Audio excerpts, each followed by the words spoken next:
Bayangkan, seorang driver ojek online berdiri gemetar di depan rumah sakit, membawa setangkai bunga mawar. Ia datang dengan niat suci, ingin melamar perempuan yang selama ini ia kagumi diam-diam. Namun balasannya hanya tatapan sinis dan tawa yang menyakitkan hati. Aku gak mungkin nikah sama tukang ojol kayak kamu. Aku mau nikah sama polisi. Semua teman-teman perempuan itu ikut menertawakan, menyudutkan pria itu seperti tak bernilai. Perlakuan itu menusuk, namun ia hanya tersenyum getir, lalu pergi dalam diam. Yang tak mereka tahu, pria yang mereka hina itu menyimpan rahasia besar. Sebuah rahasia yang mampu membalikkan seluruh keadaan. Siapa sebenarnya driver ojek online itu? Rahasia apa yang selama ini ia sembunyikan? Dan apa yang akan terjadi setelah hari memalukan itu?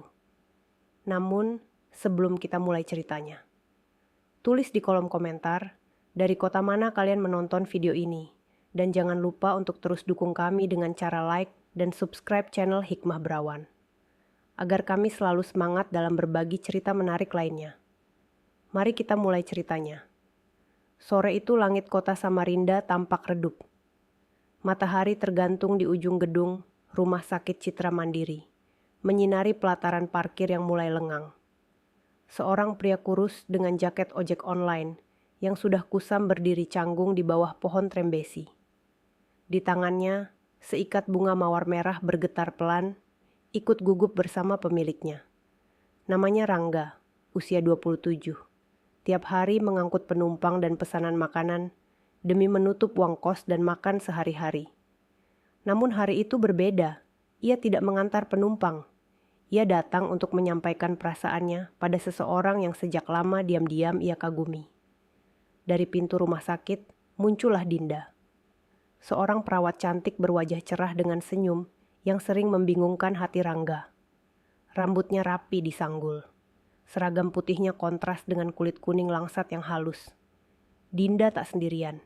Ia bersama 3 perawat lainnya yang langsung menghentikan langkah melihat Rangga berdiri di situ. "Dinda," suara Rangga lirih. Dinda menghentikan langkah. Alisnya mengernyit, heran sekaligus ragu.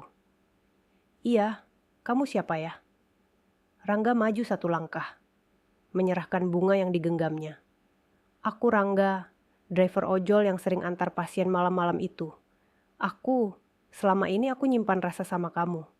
Bolehkah aku melamar kamu?" Seketika suasana hening. Lalu tawa meledak.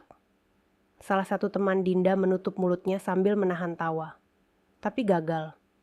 Yang lain tertawa terbahak-bahak tanpa peduli sekeliling. Dinda melipat tangannya di dada. "Kamu ngelamar aku? Kamu sadar gak kamu siapa? Lihat penampilanmu. Helm retak, jaket sobek, motor tua. Kamu pikir aku bakal nikah sama tukang ojol?" Tawa makin riuh. Seseorang dari dalam rumah sakit membuka jendela dan ikut memperhatikan. Rangga terdiam, matanya menunduk. Tapi ia tak membuang bunganya.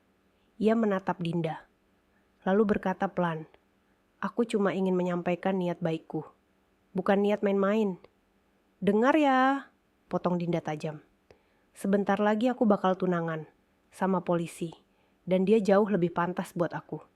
Jadi simpan aja bungamu itu buat orang yang selevel sama kamu." Tawa ketiga perawat makin keras. Dinda melengos pergi, meninggalkan Rangga berdiri sendiri. Bunga di tangannya gemetar. Beberapa pegawai rumah sakit yang melintas ikut melihat. Sebagian menggeleng, sebagian senyum-senyum. Tapi Rangga tak berkata apa-apa. Ia hanya membalikkan badan, melangkah pelan ke arah motor bebek tuanya yang terparkir di ujung. Saat melewati trotoar, ia berpapasan dengan seorang security rumah sakit yang mengenalnya. "Nggak apa-apa, Rang. Mungkin belum jodoh," katanya pelan. Rangga hanya tersenyum. "Semoga dia bahagia," gumamnya. Saat mesin motornya menyala, suara tawa dari pelataran masih terdengar. Tapi ada satu hal yang tak mereka tahu. Diam-diam, dalam helm tuanya, Rangga mengusap air mata. Dan sore itu sesuatu dalam diri Rangga mulai berubah. Sepekan setelah kejadian memalukan itu, halaman rumah sakit Citra Mandiri kembali ramai. Kali ini bukan karena pasien atau kecelakaan, tapi karena pesta kecil-kecilan yang digelar oleh Dinda dan keluarganya. Sore itu, sebuah tenda putih berdiri di pelataran parkir. Hiasan balon dan pita menggantung di tiang-tiang, menandai acara tunangan yang mewah dan penuh senyum kemenangan. Dinda tampak anggun dalam kebaya biru muda. Rambutnya disanggul lebih rapi dari biasanya. Wajahnya penuh percaya diri. Di sebelahnya berdiri seorang pria gagah berseragam polisi lengkap. Posturnya tegap, wajahnya bersih, dan logatnya tegas. Pria itu memperkenalkan diri sebagai Reno, anggota Polres Kota. Para tamu dari rumah sakit banyak yang hadir. Perawat, dokter, bahkan kepala rumah sakit ikut menyaksikan. Mereka bersalaman dengan Reno, memuji keberuntungan Dinda mendapatkan calon suami seorang aparat negara. "Kamu beruntung banget, Din," bisik salah satu rekan perawat. "Polisi ganteng, gagah, mapan pula." Dinda hanya tersenyum puas. Matanya melirik ke sekeliling, memastikan tak ada tanda-tanda kehadiran seorang bernama Rangga. Dan benar, Rangga tak muncul, karena sejak kejadian minggu lalu, Rangga tak pernah lagi terlihat di pelataran rumah sakit. Tidak mengantar pasien, tidak mengantar makanan. Nomor aplikasinya juga sudah tak aktif. "Baguslah," gumam Dinda dalam hati. "Hidupku gak butuh orang seperti dia." Sementara itu, di salah satu warung kopi kecil di ujung jalan, seseorang tengah memperhatikan pesta tunangan itu dari jauh. Wajahnya tertutup masker, tapi matanya menatap tajam ke arah keramaian. Ia tak berkata sepatah kata pun, hanya menyesap kopi hitam dan membiarkan senja jatuh perlahan menelan kota. Malamnya, setelah pesta usai, Dinda dan Reno duduk berdua di dalam mobil. Dinda menyandarkan kepala di bahu Reno. "Kita bakal jadi pasangan yang bikin iri semua orang ya, Reno." Reno hanya tersenyum tipis. Matanya lurus menatap jalan. "Iya, kita tinggal pastiin semua berjalan sesuai rencana." "Kamu udah siapin apartemen yang kamu bilang itu?" tanya Dinda. Reno mengangguk. "Semua udah beres. Nanti aku bawa kamu ke sana. Tapi untuk sekarang, kita nikmati aja dulu semua ini." Dinda tertawa kecil. "Aku gak sabar jadi istrimu." Reno menoleh. Senyumnya makin lebar. Tapi ada kilatan dingin di balik matanya. Sesuatu yang tidak Dinda lihat. Sesuatu yang belum terungkap. Saat mobil Reno melaju meninggalkan rumah sakit. Dari seberang jalan, seorang tukang parkir memperhatikan dengan curiga. "Aneh, sejak kapan ada polisi aktif yang gak pernah ke kantor?" Gumamnya pelan. Malam makin gelap, tapi misteri baru saja dimulai. Setahun berlalu sejak Dinda resmi menjadi istri Reno. Kehidupan mereka terlihat sempurna di mata luar. Dinda berhenti bekerja sebagai perawat. Ia kini tinggal di sebuah apartemen mewah di tengah kota Samarinda. Sering memamerkan kehidupan barunya di media sosial. Tas mahal, liburan ke Bali, makan malam di restoran bintang 5, semua dipamerkan dengan caption yang penuh kebanggaan. Reno, seperti biasa, mengenakan seragam polisi dengan badge yang selalu mengilap. Ia selalu membawa mobil dinas, walaupun tak pernah benar-benar terlihat beraktivitas di kantor polisi. Setiap kali Dinda tanya soal itu, jawabannya selalu singkat. "Aku tugas khusus, rahasia negara." Dan Dinda percaya sepenuhnya. Hingga suatu malam saat Dinda pulang lebih awal dari pengajian ibu-ibu komplek. Ia masuk ke apartemen dan mendapati Reno tidak ada. Tapi yang membuatnya heran, seluruh lemari pakaian Reno kosong. Dompetnya tidak ada. Bahkan semua berkas dan dokumen pribadi yang biasa ia simpan di laci. Lenyap. Panik mulai menyelimuti Dinda. Ia mencoba menghubungi nomor Reno. Tidak aktif. Mencoba ke nomor teman-temannya. Tidak ada yang menjawab. Malam itu Dinda tidak tidur. Ia duduk termenung di ruang tamu, menatap pintu, berharap Reno akan muncul dan menjelaskan semuanya. Tapi pagi datang, dan Reno tetap tak muncul. 3 hari kemudian, Dinda memberanikan diri melapor ke polsek terdekat. "Maaf Bu, nama lengkap suami ibu siapa?" tanya petugas. Reno Herlambang, anggota aktif. Biasanya dinas di wilayah tengah, jawab Dinda. Petugas mulai mengetik di komputer. Dinda menunggu. Merasa deg-degan. Tapi tak ada yang bisa mempersiapkannya untuk kalimat yang keluar dari mulut petugas polisi itu. Ibu yakin dia polisi, soalnya nggak ada nama itu di data kepolisian nasional. Jantung Dinda serasa jatuh. Nggak mungkin, saya lihat sendiri seragamnya, badge-nya, bahkan dia bawa mobil dinas. Petugas lain ikut mendekat.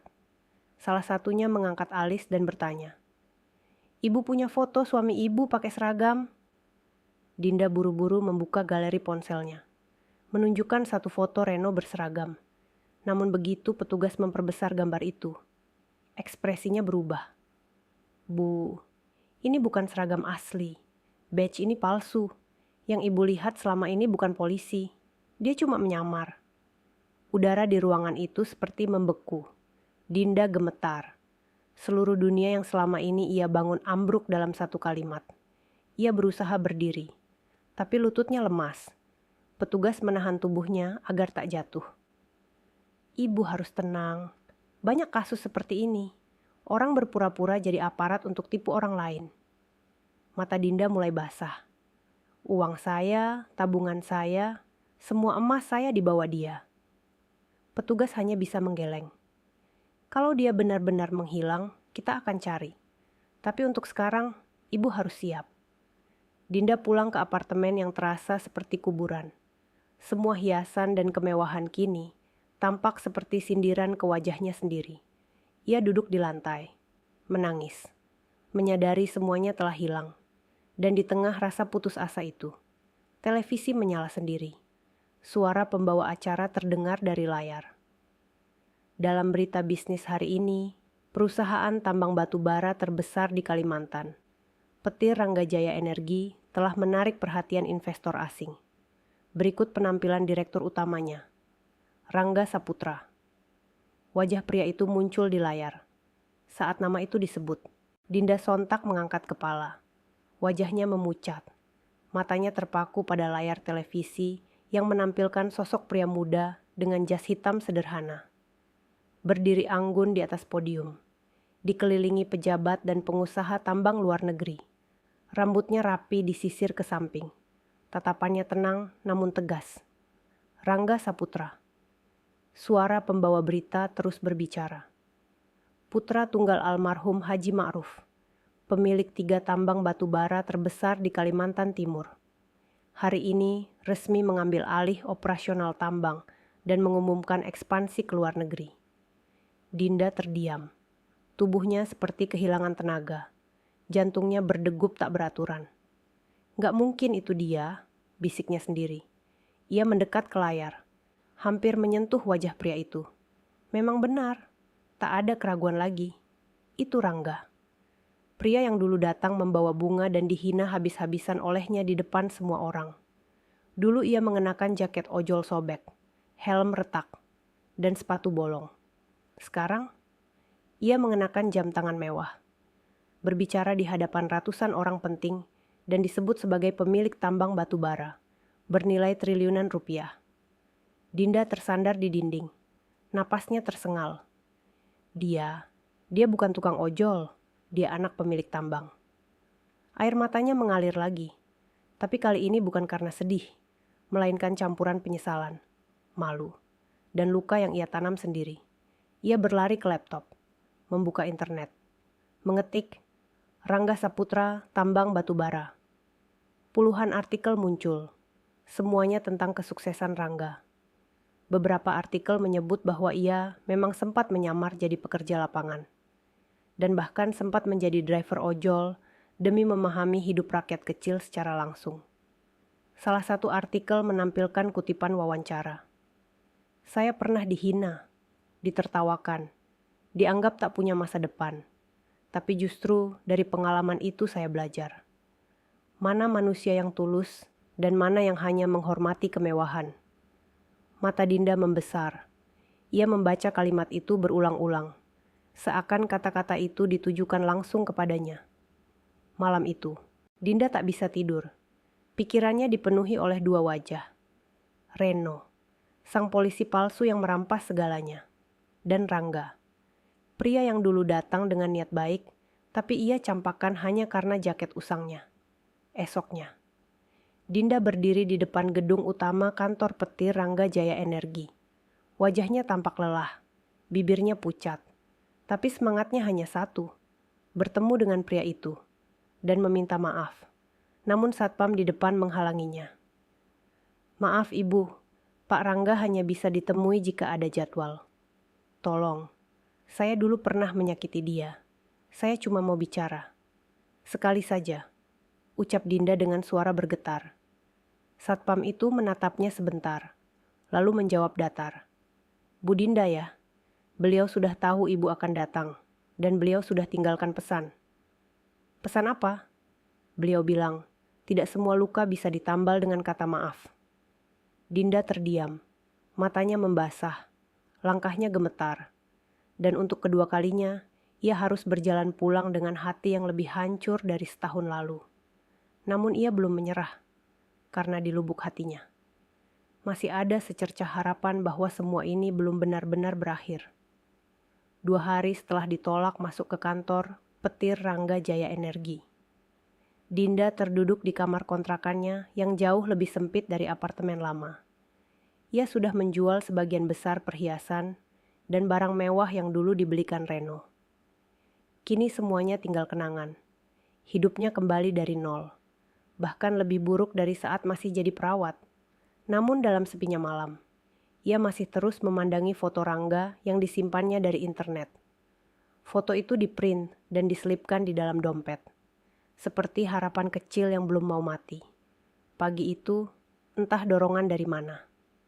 Dinda pergi ke rumah sakit Citra Mandiri.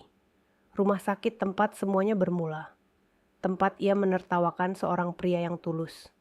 Tempat ia menginjak harga diri seseorang hanya karena seragamnya tak mewah. Saat masuk ke lobi, banyak wajah baru. Perawat-perawat lama sudah banyak yang pindah. Hanya satu wajah yang masih ia kenali. Bu Yati, perawat senior yang dulu sering mengurus pasien-pasien rawat inap. Bu Yati, sapa Dinda pelan. Wanita paruh baya itu menoleh. Matanya melebar. Dinda, astagfirullah. Kamu sekarang tinggal di mana? Kamu sehat? Dinda tersenyum kaku. Masih hidup, Bu. Alhamdulillah. Mereka duduk di bangku pojok dekat ruang informasi. Suasana sepi. Dinda akhirnya bercerita semuanya. Tentang Reno yang ternyata polisi gadungan. Tentang harta yang dibawa kabur. Tentang bagaimana ia menemukan siapa sebenarnya Rangga. Bu Yati hanya menghela napas panjang. Saya tahu sejak awal. Saya tahu anak itu bukan orang biasa. Dinda terkejut. Ibu tahu? Iya. Waktu itu saya pernah bantu dia waktu dia duduk di taman belakang rumah sakit. Habis kamu hina. Dia nangis. Saya dekati. Saya kasih air minum. Lalu dia cerita. Pelan, katanya. Dia cuma pengen lihat siapa yang bisa nerima dia, apa adanya. Dia nyamar jadi ojol, bukan karena miskin, tapi karena ingin merasakan hidup yang sebenarnya. Air mata Dinda menetes lagi. Kenapa ibu gak kasih tahu saya waktu itu? Buat apa, Din? Kamu udah ambil keputusan. Kamu hina dia di depan semua orang. Kalau saya bela, kamu cuma makin marah. Dinda menunduk. Hatinya makin sesak. Saya pengen minta maaf. Pengen dia tahu saya menyesal. Bu Yati memegang tangan Dinda. Kalau kamu benar-benar menyesal, jangan kejar dia untuk cinta. Rangga bukan orang bodoh. Dia tahu mana penyesalan tulus. Dan mana yang hanya berharap bisa balik ke masa lalu. Dinda mengangguk pelan. Lalu, dengan suara lirih, ia bertanya. Ibu masih ada nomor dia? Bu Yati membuka ponselnya. Sejenak menatap layar. Lalu berkata, saya punya, tapi saya cuma kasih kalau kamu janji. Ini bukan buat balikan. Ini cuma buat minta maaf. Dinda mengangguk. Saya janji. Saya cuma ingin menebus yang dulu. Dengan tangan gemetar, Bu Yati mengirim nomor itu ke ponsel Dinda. Dan untuk pertama kalinya dalam setahun, Dinda punya satu kesempatan kecil untuk bicara langsung dengan pria yang pernah ia rendahkan habis-habisan. Tapi saat Dinda membuka WhatsApp dan mengetik, tiba-tiba muncul tanda. Nomor ini telah diblokir. Dinda memandangi layar ponselnya lama sekali. Pesan singkat yang baru saja ia ketik tak kunjung bisa dikirim. Status blokir itu tak berubah, dan itu lebih menyakitkan dari ditolak secara langsung. Rangga benar-benar menutup semua pintu. Dinda duduk termenung di kamar. Suara hujan turun membasahi genteng, seperti mengiringi rasa sesak yang tak pernah reda. Ia menatap ke arah dinding kosong dan berkata lirih, "Aku pantas diblokir." 3 hari ia diam, menimbang. Lalu malam keempat, ia menyalakan lampu meja, mengambil pulpen dan selembar kertas bekas. Tangannya gemetar saat mulai menulis. Kalimat demi kalimat keluar perlahan, dari hati yang penuh penyesalan. "Dear Rangga, mungkin kamu gak akan pernah baca ini, tapi aku harus menulisnya. Walaupun kamu udah nutup semua jalan. Aku Dinda, perawat yang pernah menertawakanmu. Aku gak akan minta maaf panjang lebar, karena aku tahu luka yang kubuat gak bisa disembuhkan dengan kata-kata. Aku cuma mau bilang aku salah, aku bodoh, aku sombong, dan aku kehilangan banyak hal. Bukan karena karma, tapi karena aku gak bisa bedakan mana yang tulus dan mana yang palsu.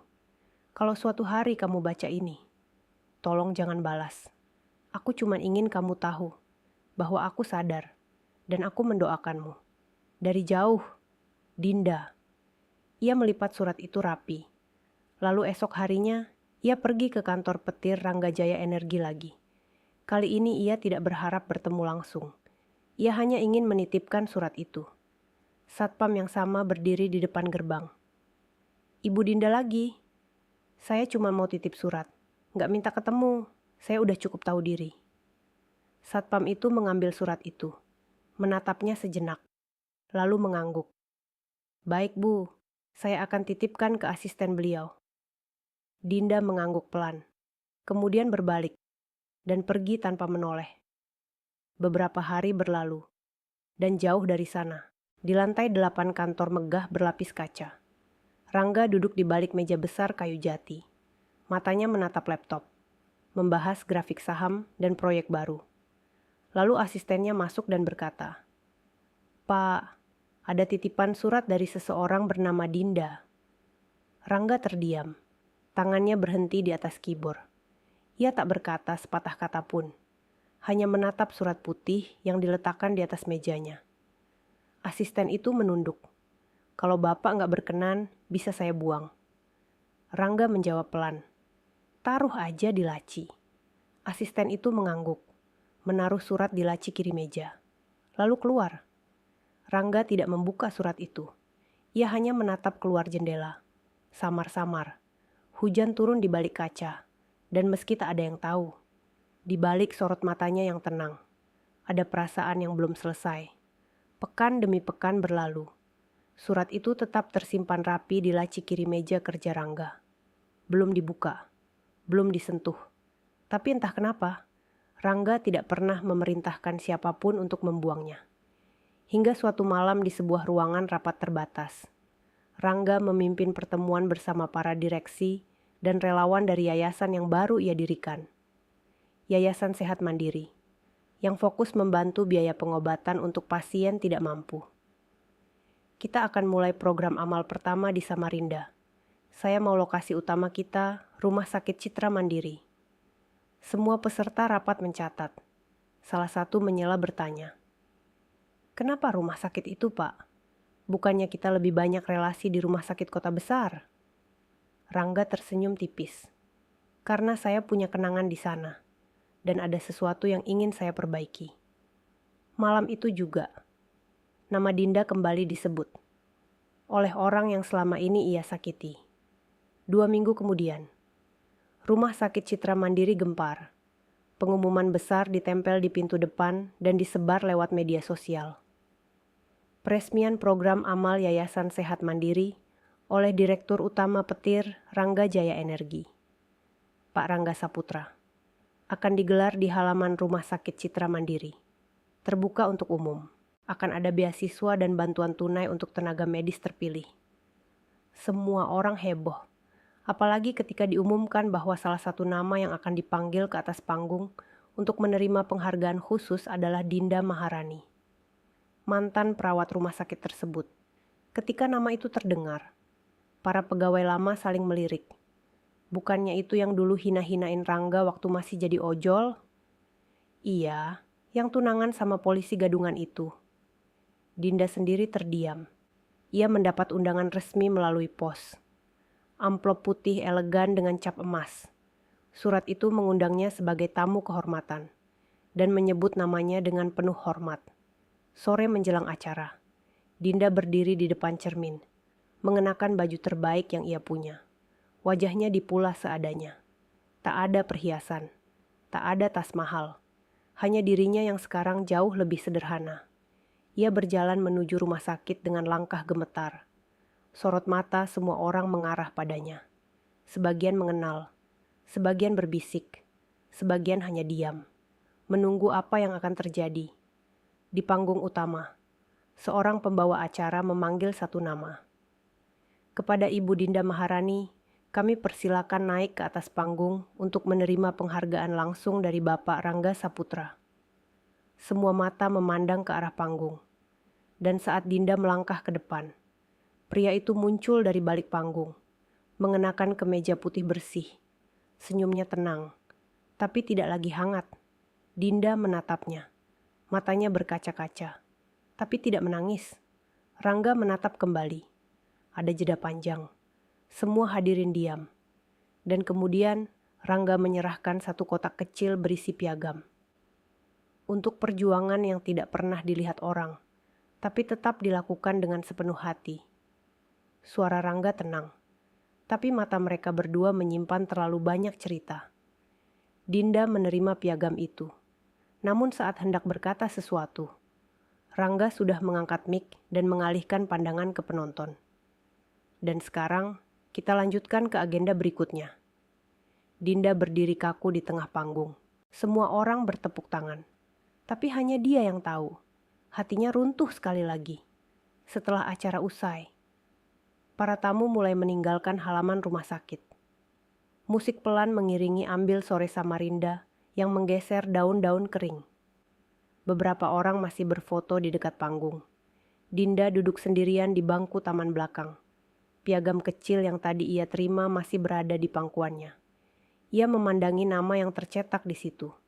Tapi yang lebih tertanam di pikirannya adalah wajah Rangga yang kini terasa jauh. Dia udah jadi orang penting, dan aku cuman bayangan dari masa lalunya. Suara langkah kaki membuat Dinda menoleh. Seseorang berjalan pelan mendekatinya. Perempuan muda dengan jilbab coklat sederhana. Membawa map di tangan. Wajahnya tak asing. Dinda berusaha mengingat. Maaf Dinda ya, sapanya lembut. Dinda mengangguk. Aku Ratih. Dulu kita sama-sama perawat. Tapi kamu gak kenal aku karena aku memang jarang ikut nongkrong. Aku bagian ruang isolasi. Dinda menatap wajah perempuan itu lebih lama. Lalu ingat samar-samar. Memang benar. Dia dulu sering melihat Ratih. Selalu kerja sendiri. Kalem. Tidak banyak bicara. Orang-orang sering mengabaikannya. Kamu kenapa kesini? Ratih tersenyum. Aku cuma mau bilang, hari ini kamu kuat banget berdiri di depan panggung. Aku tahu itu gak mudah. Dinda tersenyum tipis. Terima kasih. Ratih duduk di sebelahnya. Lalu berkata pelan. Kamu tahu gak? Waktu dulu Rangga pertama kali datang bawa bunga buat kamu. Aku ada di ujung koridor. Aku lihat semuanya. Dinda menunduk. Dan kamu tahu setelah kamu pergi ninggalin dia. Aku dekati dia. Aku kasih air putih. Aku ajak duduk. Aku gak tahu dia siapa. Aku cuma lihat dia luka. Mata Dinda mulai basah. Ratih melanjutkan. Aku dan dia gak sering ketemu.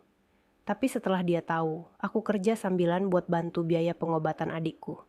Dia transfer uang diam-diam. Tanpa pernah bilang apa-apa. Dan hari ini, dia angkat aku jadi kepala klinik di yayasan barunya. Dinda menoleh cepat. Kamu kepala klinik? Rati mengangguk. Bukan karena aku pintar, bukan karena aku dekat, tapi mungkin karena aku gak pernah menertawakan dia. Kata-kata itu seperti pisau pelan yang menancap dalam Dinda. Rati berdiri, menatap langit yang mulai gelap. Kadang, Allah ngasih kita pelajaran dengan cara yang kita gak duga. Dan kadang, kita baru sadar setelah semua terlambat. Ratih menepuk bahu Dinda pelan, lalu berjalan meninggalkannya. Dinda masih duduk di bangku itu. Angin malam mulai turun. Suara dunia di sekitarnya pelan-pelan menghilang, tergantikan oleh suara dalam hatinya sendiri. Suara yang terus mengulang peristiwa-peristiwa yang dulu ia anggap kecil. Dan saat itu, ia benar-benar sadar bahwa bukan kehilangan harta yang paling menyakitkan, tapi kehilangan kepercayaan orang yang pernah tulus mencintainya. Malam itu, Dinda kembali ke kontrakannya dengan langkah gontai. Pikirannya dipenuhi oleh wajah-wajah yang dulu tak ia pedulikan. Kini justru berdiri tegak di atas hidup yang ia hancurkan sendiri. Ia duduk di kasur tipis, membuka dompetnya. Menatap foto Rangga yang sudah mulai kusam karena terlalu sering digenggam. Lalu membuka ponsel dan menulis satu pesan. Meski ia tahu pesan itu tak akan pernah sampai. Aku gak berharap kamu maafin aku. Tapi terima kasih Rangga. Karena kamu pernah datang dengan niat baik. Dan aku yang merusaknya. Ia menaruh ponsel itu di atas bantal. Diam dalam gelap. Keesokan paginya. Surat kabar lokal menampilkan berita besar. Yayasan Sehat Mandiri membuka cabang baru di Samarinda Selatan. Rangga Saputra tunjuk perawat muda sebagai kepala klinik dan umumkan program beasiswa anak yatim. Foto Rangga dan Ratih berdiri berdampingan. Senyum mereka lebar, dan sorot mata Rangga sudah tak menyimpan luka. Dinda membaca berita itu sambil menahan air mata. Bukan karena iri, tapi karena sadar bahwa hidup terus berjalan, bahkan ketika penyesalan kita tak sempat ditebus. Di hari yang sama, Dinda memutuskan untuk kembali menjadi perawat. Ia melamar ke klinik kecil di pinggiran kota. Tempatnya jauh dari pusat. Gajinya tak seberapa. Tapi di sana, ia mulai belajar melayani orang dengan hati yang bersih. Ia membersihkan luka anak-anak, memeriksa tekanan darah ibu hamil, dan menyapa pasien dengan senyum yang tidak dibuat-buat. Bulan berganti bulan. Tak ada kabar dari Rangga. Tak ada surat balasan. Tak ada pesan. Sampai suatu pagi, saat Dinda sedang menyapu halaman klinik, sebuah mobil hitam berhenti di depan pagar. Dari dalam mobil keluar seorang pria dengan setelan jas. Bukan Rangga, tapi ajudannya. Permisi, ini ada titipan untuk Ibu Dinda Maharani, katanya sopan. Dinda menatap bingung. Dari siapa? Dari Bapak Rangga Saputra.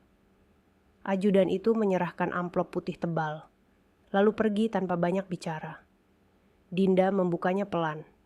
Isinya sebuah kertas kecil dan satu kartu undangan.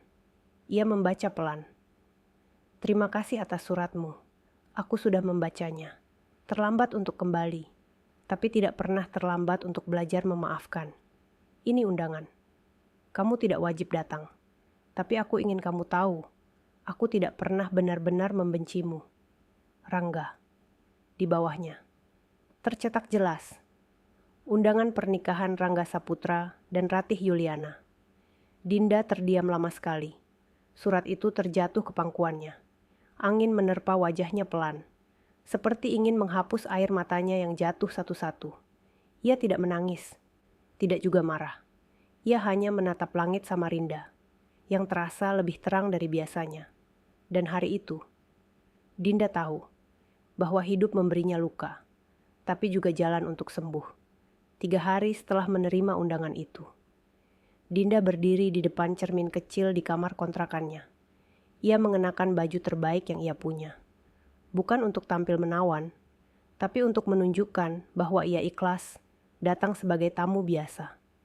Bukan wanita yang pernah berharap lebih.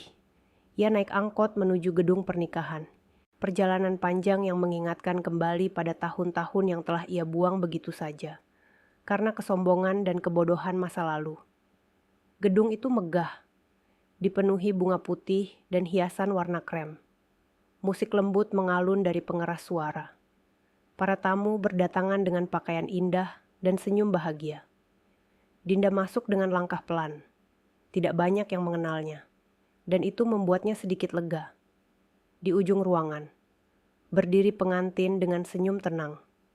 Rangga dalam jas abu muda, Ratih dalam kebaya lembut berwarna pastel. Mereka terlihat damai. Tak ada kemewahan berlebihan, hanya kehangatan yang sederhana tapi menyentuh. Saat mata Rangga bertemu dengan Dinda, waktu seperti berhenti sejenak. Senyum mereka tidak palsu, tidak juga menggantung. Hanya sepasang manusia yang sudah sama-sama sembuh dari masa lalu yang perih. Dinda berjalan mendekat, mengulurkan tangan. Selamat Rangga dan Ratih. Ratih memeluknya lebih dulu. Erat. Terima kasih udah datang, bisiknya. Rangga mengangguk pelan, lalu mengucap, aku harap kamu bahagia, Din, di jalanmu sendiri. Dinda mengangguk, senyumnya tenang, matanya basah. Tapi kali ini bukan karena luka, melainkan karena lega. Karena ia tahu, hari itu bukan tentang kehilangan, tapi tentang melepaskan.